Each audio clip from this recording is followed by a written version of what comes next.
En tant qu'arbitre de la loi et en toute connaissance de la jurisprudence historique dans ce pays, la race doit être toujours considérée comme une variable. Votre temps est précieux, Maître Keating. Je vous suggère de ne pas le gâcher en présentant des arguments que vous avez déjà formulés.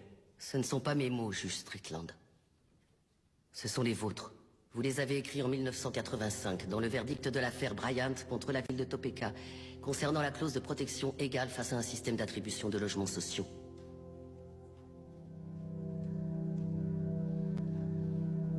Le racisme fait partie de l'ADN des États-Unis d'Amérique.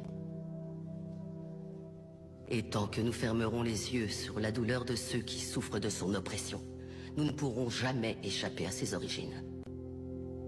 Le seul garde-fou dont peuvent bénéficier les personnes de couleur, c'est le droit de se défendre, et nous ne leur accordons même pas. Ce qui veut dire que la promesse de l'égalité des droits n'a jamais été remplie. En raison de l'échec de notre système judiciaire et de notre défense publique en particulier, l'époque de la ségrégation n'est toujours pas derrière nous. L'époque où les lois ont rendu illégal que les Noirs et les Blancs soient enterrés dans le même cimetière. Où on catégorisait les gens en carterons ou en octavons.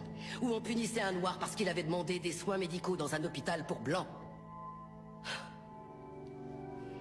Certains prétendent que l'esclavage est révolu. Mais allez dire ça aux prisonniers qui sont parqués dans des cages et à qui on dit qu'ils n'ont pas le moindre droit. Des personnes comme mon client Nathaniel Leahy et des millions d'autres personnes comme lui qui sont enfermées dans nos prisons et reléguées à une existence indigne d'un être humain. Il n'y a aucune alternative à la justice dans cette affaire. Il n'y a pas d'autre option. Prendre une décision à l'encontre de mon plaignant, c'est choisir de remplir les poches des propriétaires de prisons, plutôt qu'offrir une défense digne de ce nom à tous ceux qui y sont enfermés. Est-ce que c'est l'Amérique dans laquelle veut vraiment vivre cette cour? Un pays où l'argent a plus d'importance que l'humanité?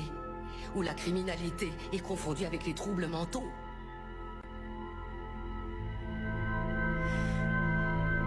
Le 6e amendement a été ratifié en 1791.